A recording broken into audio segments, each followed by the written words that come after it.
ilé kéwú Markaz ara àwọn property al-ummah Yoruba Muslim ni a gbọ́dọ̀ sọ̀rọ̀ òdì síbẹ̀. Àpọ́nlé tá bá wá fi pọ́n ilé kéwú lé àti àpọ́nlé tá bá fi pọ́n Sheikh Adam lé, àwọn tí ń jẹ́ èso ara Sheikh Adam ọ̀nà méjì wọ́n pín sí, ẹ̀jẹ̀ wọn àtàwọn àṣeyọrí wọn. Àwọn bàbá àlùbáríkà wà tó pé ńgbà tí mo ṣàbẹ̀wò wọn, àwọn ọmọ kéwú bàbá wa Adam Al-ILORY ni tó sì belong sí Markaz. Wọ́n welcome mi, inú wọn dùn. Ẹ mọ̀ pé ilé kéwú àìmọye oríire láti ṣe lára rẹ̀. Ọlọ́run má da ilé kéwú yẹn rú. Ẹ wo àtìgbà tó ti bẹ̀rẹ̀. Òdodo ẹ máa sọ mi ò kí ṣe ẹ ti máa ń sọ̀sẹ̀ ìlú kan ní bá fẹ́ sọ ní màá ti kíni ní màá sọ. Ẹ̀jẹ̀ Sheikh Adam Al-ILORY ó welcome wa, wọ́n wá program wa, wọ́n visit wa, àjọ jẹ àjọ mú. So gbọ́dọ̀ sẹ́yìn kankan tá a gbà lérò pé ọ̀tá lábàwọ̀ ṣe rárá o. Kí ló dé? Àṣeyọrí Sheikh Adam Al-ILORY tá a bá ti lè pọ́n lé àti ń dọ́gbọ́n fi àbùkù kan àwọn orí ọlọ́run tọ́lọ́run ṣe fún àyè.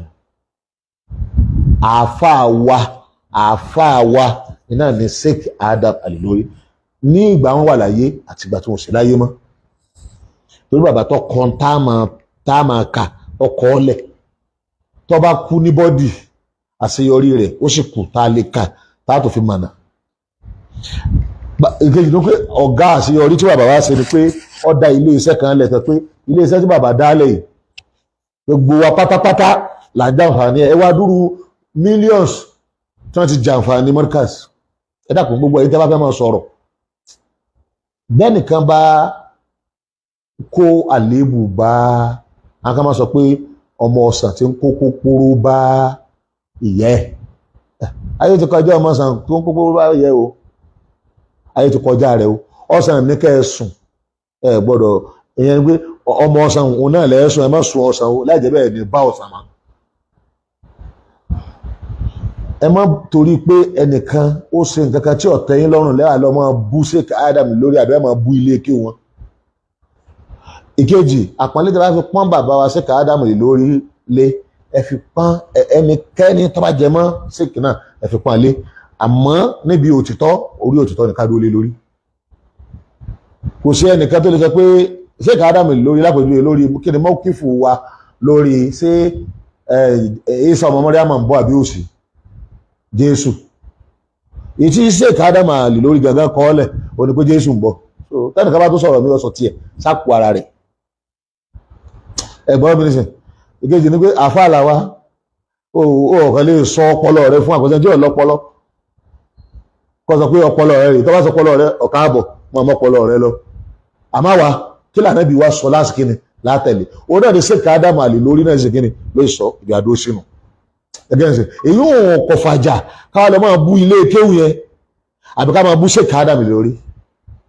Àní àtàgàn tá a bá ní mistake tí Sheikh Adam Al-ILORY ṣe kò sí ẹ̀dá náà lórí ayé tí ò ní mistake. Gbogbo àwọn àfáà wa nù SUNNAH náà àwọn náà ní mistake yẹn kò condemn bú ẹ ṣe jẹ́ sí onítọ̀hún tọ́lọ́ ń bá sọ àwọn ànábì ọlọ́run máa sọ wọ́n tiẹ̀ ní o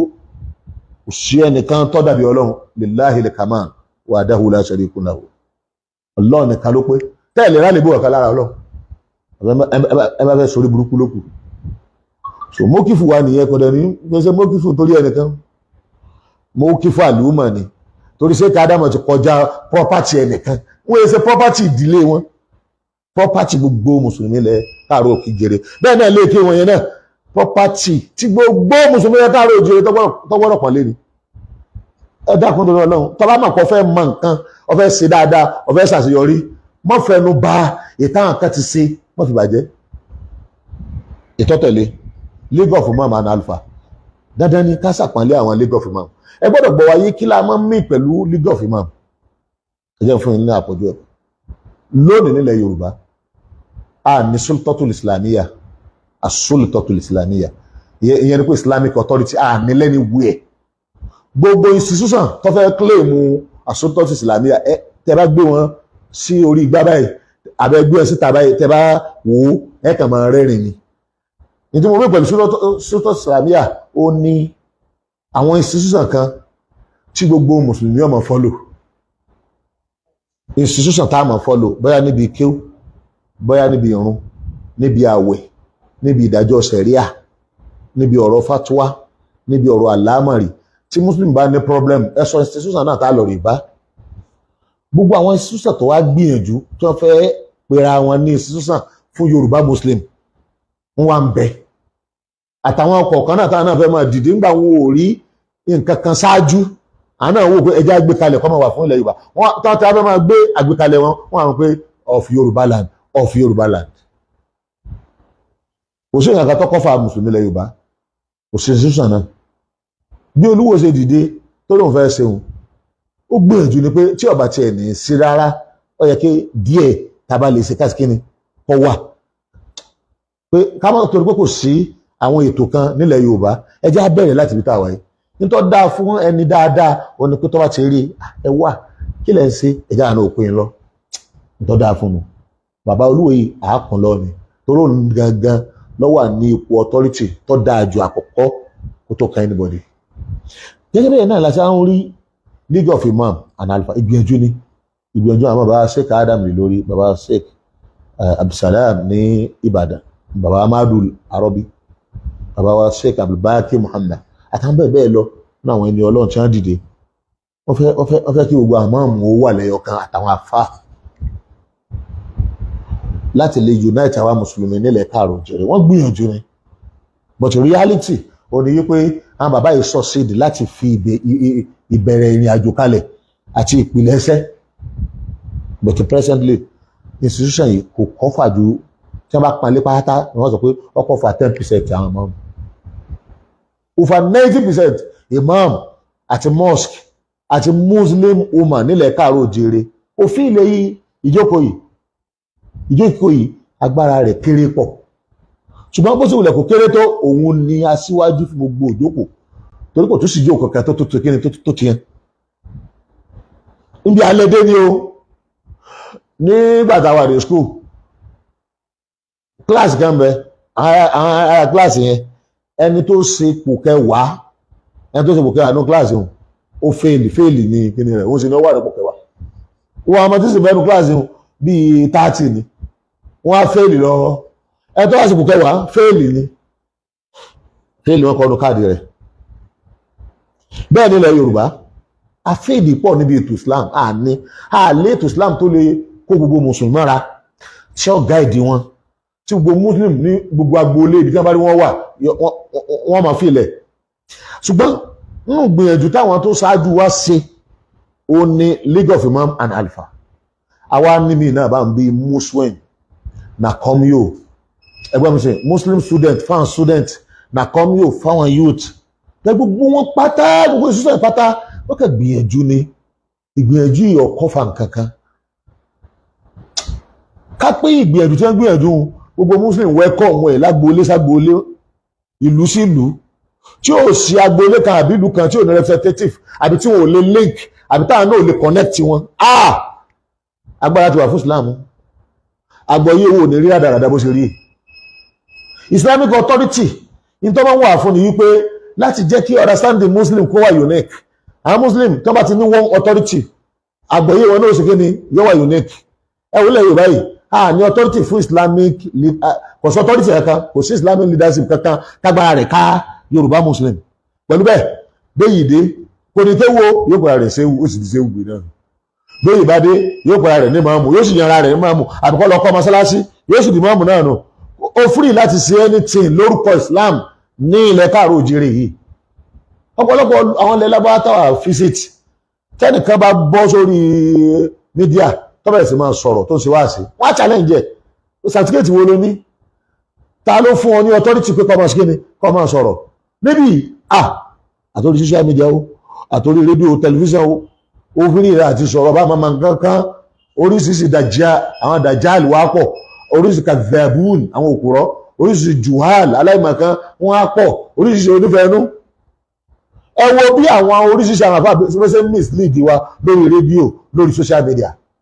ọ̀rọ̀ ajá ìjà wọ́n jà yẹn lọ tọ́ lọ rẹ́rẹ́rẹ́ nígbò tó yá ọ̀rọ̀ láwà ní wọ́n jà yẹn lọ rẹ́rẹ́ nígbò pé kò sẹ́ni tí ò lè sọ̀rọ̀. And then normally táwọn bá máa confuse the public masses, táwọn bá máa bà ètò jẹ́ láti secure Islamic understanding àwọn nǹkan yìí ọgbọ́dọ̀ lé ètò bẹ́ẹ̀ tí kò sọ authority tó fẹ́ tó. ọ̀rọ̀ àmọ̀ ẹ̀jẹ̀ mọ́mù mọ́sálásí olóògùn ń jẹ́ tí ó ní bàbá àwọn tó lọ ó ní ẹni tí ó mọ tí ó fi kírun gan ọ ń jẹ́ because kò sí Islamic authority tó fẹ́ gba area yẹn mú. ṣé wàá rí ìhà táwa kọ ni pé àwa máa ń challenge àwọn bàbá wa pé èsì pé a fẹ́ condemn wọn a máa ń challenge wọn ẹgbẹ́ ètò ìkalẹ̀ dáadáa ẹ pé ní ẹ bá yẹ kẹ́ ẹ pè mọ́ra ẹ pè wọ́n mọ́ra ẹ jẹ́ kí League of Imam kó ṣiṣẹ́ tó yẹ kó sí kíni tó yẹ kó ṣe ẹ má jẹ́ ọ̀jẹ́ pé ẹ̀yin kẹlẹ́kẹ̀ mọ́ sí kíni lẹ́ẹ̀mọ́ sí láàrin ara yín ní ìsìn bá a ṣe ń gbọ́ ní ìsìn. Mufty ti di púpọ̀ báyìí wọ́n ní Mufty kan nítorí ọ̀rọ̀ ààwẹ̀ Mufty kan jáde Mufty kan tún jáde ńbàdàn ní ìsìn àtún rí àìmọye Mufty tí ó sì kíni tí ó jáde ẹyẹ wa ẹ má wọrí pẹ̀lú yẹn bí ó ṣe gbọ́dọ̀ máa rí náà nù nítorí kí dáadáa kó lè bá lójútu ni ẹ mọ̀ pé wọ́n máa ń pé àlẹ́dínà yẹn sọ̀rọ̀ wọn lè kọ́ àwọn tí wọ́n máa ń gbọ́rọ̀ wọ́n tàbí wọn náà kíní àṣàlà tọ́lá ìpé ìwé bá jẹ́ mú mi ní òdodo ọ gbọ́rọ̀ gbogbo ọ̀rọ̀ lọ́gbọ̀ àmì ìtọ́ bá da abẹ̀ lóṣù kíní lọ́ọ́ tẹ̀lé tọ́lá ìpé mú mi ní òdodo ni wọn náà ní sọ gbogbo tá a bá ti gbọ́ náà ní ajé pé tẹ́sí ọ̀nù ìwú lọ́ba tọ́lọ́run àti ànábì rẹ̀ lọ́ba mu. So àwọn bàbá wa League of Imam stand wa pẹ̀lú wọn ni pé kán rí organize ẹ̀ káàsì pé gbogbo èèyàn mọ́ra káàsì má lé ẹnì kankan torí pé orúkọ tí ń jẹ́ orúkọ gbogbo wa ni kì í sóko ẹnìkan kì í sóko patch kan torí àlùmọ̀ nídìí institution tí ó dùn gẹ́gẹ́ bí authority fún láti gbìjà rẹ̀ torí kì í sáà ní kára àmì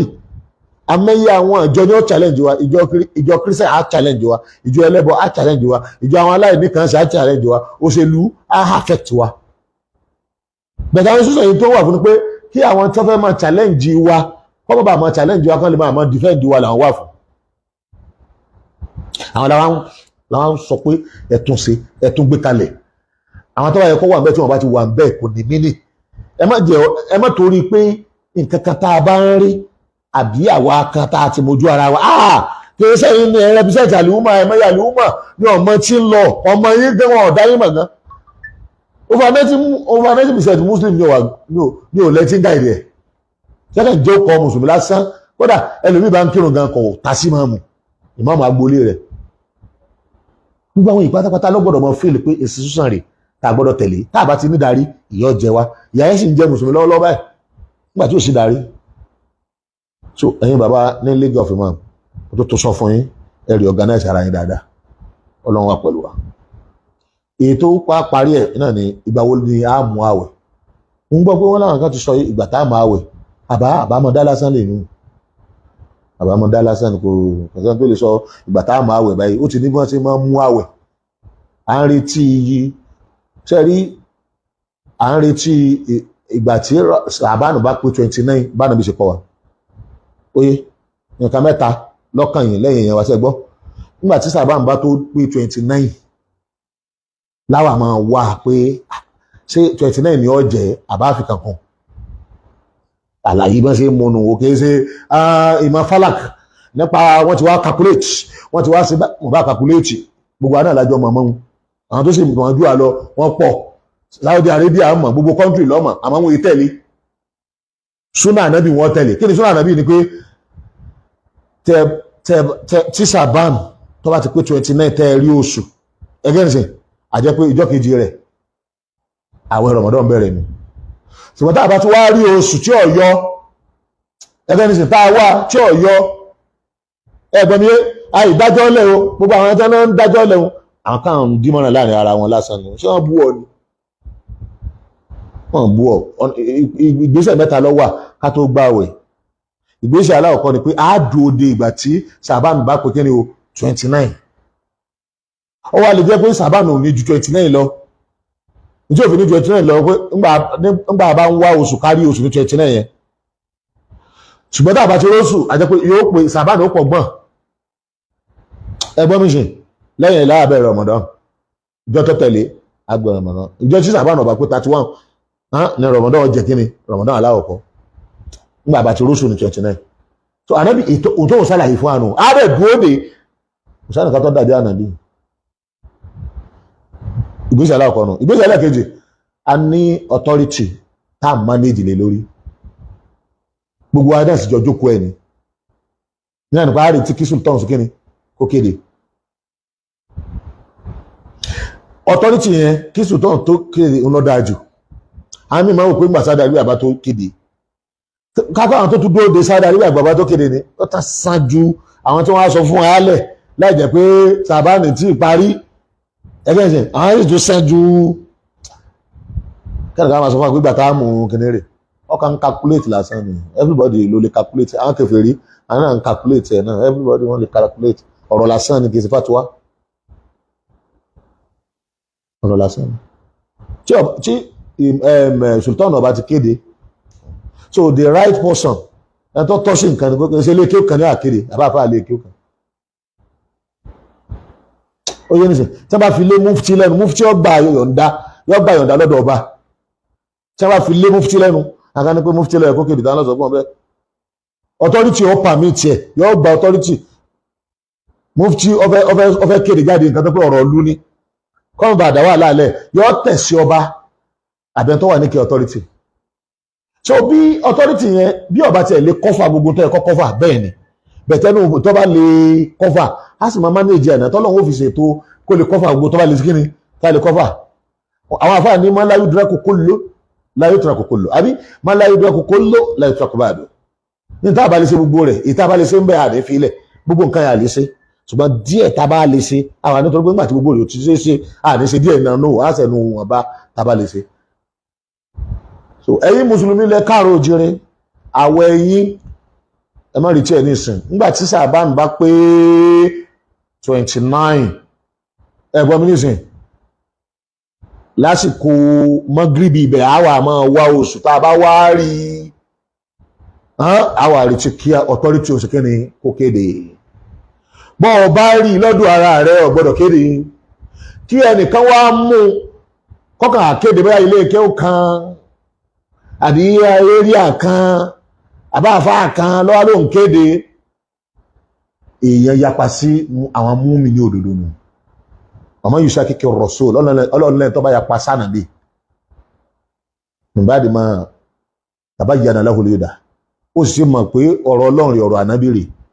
wọ́n yẹ tàbí ghayra sabili mu'minin ó wá tó wá ń tẹ̀lé ìlànà tí èsì lànà àwọn olùgbàgbọ́ òdodo ìlànà tí èsì lànà àwọn olùgbàgbọ́ òdodo nuwallihi ma tawalla ọlọ́run ládọ̀ọ́dá tí ọba gbára lé ọ̀nà sílé jahannam àwọn àfihàn sí náà jahannam ọ̀sá àti mọ̀síọ̀ ṣe ìbùdó sí àyíyapa sí àwọn mùsùlùmí àwa mùsùlùmí ní gbogbo nàìjíríà àárẹ̀tì sultan kò sí ibi kankan ni ó sọ fún wa pé ibi báyìí ìkejì tó wáyé pé sultan ọba wà tí kò bá nọ́ọ̀tì mu tá àjọ sọ ọwá wà nílẹ̀ yorùbá ẹgbẹ́ ìṣètò pé àjọ sọ òun ni òun náà ó tún lọ́lá lẹ́yìn kápẹ́ kò sí ti àpapọ̀ àmọ́tà àpapọ̀ wà gbogbo àwọn bàbá wa yìí náà ni wọ́n ń fara balẹ̀ àti fẹnu kò ìlànà ti mẹ́tẹ́lẹ̀ tẹ́lẹ̀ ó ti kó mẹ́ so we don't expect ọjọ́ tá a gbá àwẹ̀ kẹ́nìkan kéde rẹ̀ ẹni wọ́n bá kéde rẹ̀ bàrúùfù ló kéde bàrúùfù lẹ́nu tó kéde nǹkan nítorí ká máa expect ẹ̀yìn wa àwọn tí ó kéde tọ́jẹ́ tí àwa mùsùlùmí gidi tí èsà àwa tá a fẹ́ da sáfúrú àwọn yẹn gan ó dùn òde 29 kíní kan àti wo fálá kan àti fi ẹ́ńjìnì kan wo igbá ẹlòmọ́ sọ ẹ̀ńdàbà lásán ni kìí ṣe fatuwa ẹ̀ńdàbà lásán ni ẹgbẹ́ ẹ̀sẹ̀ so ká wá oṣù yẹn ara àwẹ̀ ni ká sì dúró di 29 ara ọ̀rọ̀ tí wọ́n fi tọ́ wa sọ́nà ni láà tó ju àlọ́ káwa máa sọ pé a ti mọ̀ọ́lẹ̀ láti sin èèyàn kan dábà lásán ni àbọ̀ jíyàn pọ̀ ọmọ àbọ̀ ọmọ ó lè yẹ pé déètì tó mú ó lè bá mú ó sì lè má bá mú ẹtí ẹni sìn bọ́ bá mú ànítẹ̀lẹ́ ọ bí ọba mú ànítẹ̀lẹ́ ọ kí ló dé àti ní àwọn tí wọ́n ní ká gbọ́ lẹ́nu wọn kì í sẹ́nu rẹ wọ́n ní ká ti gbọ́ àti ọ̀fẹ́ kò sí bẹ́ẹ̀ ni báyìí ṣe ṣe lọ́dún tó lọ báyìí ṣe máa ń ṣe láwọn ọdún wọ́n tó lọ́wọ́ fẹ́ yapa máa káwọn tó bá lè tẹ̀lé ọ máa kó wọn káàkiri bọ́lọ́mọ̀ ọlọ́run wà pẹ̀lú wa ṣùgbọ́n àwa mùsùlùmí ẹ jẹ́ ká máa lé ìfẹ́ ìṣọ̀kan ká sì máa expect pé kò sí ká máa gbọ́ jágán o